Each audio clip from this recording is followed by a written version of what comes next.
Hello everyone, I am Prakash. Welcome to Prolearn. आज हम इस वीडियो में पीरियोडिसिटी कॉन्सेप्ट के बारे में सीखेंगे कि पीरियोडिसिटी कॉन्सेप्ट क्या है और इनके कुछ एग्जांपल्स जानेंगे। So let's start now. The periodicity concept is an accounting principle. It states that business needs to prepare financial statements for definite period. Usually it is for financial year.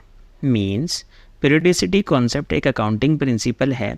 ये बताता है कि बिजनेस को अपनी financial statements like balance sheet, income statement and cash flow को fixed period के लिए prepare करना चाहिए। ज़्यादातर ये फाइनेंशियल ईयर के लिए होती हैं। अगर आपको फाइनेंशियल ईयर और फिस्कल ईयर क्लियर नहीं है तो आप financial year and fiscal year की वीडियो आई बटन या डिस्क्रिप्शन में से देख सकते हैं। सो नाउ वापस पीरियोडिसिटी कॉन्सेप्ट पर आते हैं। जैसा कि हम जान चुके हैं कि पीरियोडिसिटी कॉन्सेप्ट के अनुसार बिजनेस को अपनी financial statement like balance sheet, income statement and cash flow को फिक्स्ड पीरियड के लिए प्रिपेयर करना चाहिए। ज़्यादातर ये फाइनेंशियल ईयर के लिए होती हैं। Financial statement can be divided into equal time period like monthly, quarterly और एनुअली। मीन्स फाइनेंशियल स्टेटमेंट्स की रिपोर्टिंग को बराबर टाइम के गैप पर बांटा जा सकता है, जैसे कि monthly, quarterly and annually. Let's see example. जैसा कि हम जानते हैं कि बिजनेस की रिपोर्टिंग फाइनेंशियल ईयर के लिए होती है, तो रिपोर्टिंग को 12 मंथ्स में डिवाइड कर देते हैं और कंपनी हर मंथ अपने फाइनेंशियल स्टेटमेंट प्रिपेयर करती है। Like January, February and March company हर मंथ के लिए अपने फाइनेंशियल स्टेटमेंट्स प्रिपेयर करेगी। Now here we have a question that हर मंथ फाइनेंशियल स्टेटमेंट प्रिपेयर करने से फ़ायदा क्या होता है। So let's see the benefit of preparing financial statement every month. Point number 1, measuring performance. Periodicity concept helps businesses to track their performance and financial health over the time. Means measuring performance. Periodicity concept business की performance और financial health means profit और loss को जानने में help करता है। Point number 2, decision making.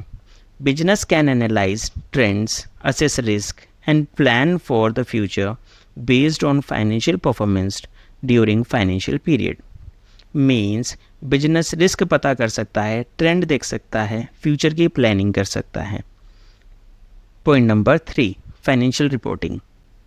Periodic reporting is important for accurate and timely financial statement to external parties like investors and creditors. Means financial reporting means periodic reporting सही और timely financial reporting investors and बाहर के लोगों के लिए ज़रूरी होती है। Point number 4, consistency and comparison. Consistent period reporting helps for easy comparison between different periods and between companies in the same industry.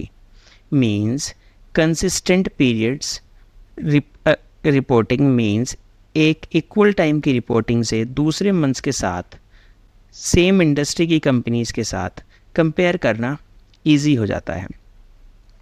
Accounting periodicity concept ensures that financial information is organized, understandable and useful for decision making. Means accounting periodicity concept ensures means निश्चित करता है कि financial reporting सही managed है और समझने लायक है और उनके बेसिस पर सही डिसीजन लिए जा सकते हैं। आई होप ये आपको वीडियो पसंद आई होगी और आप पीरियोडिसिटी कॉन्सेप्ट समझ गए होंगे।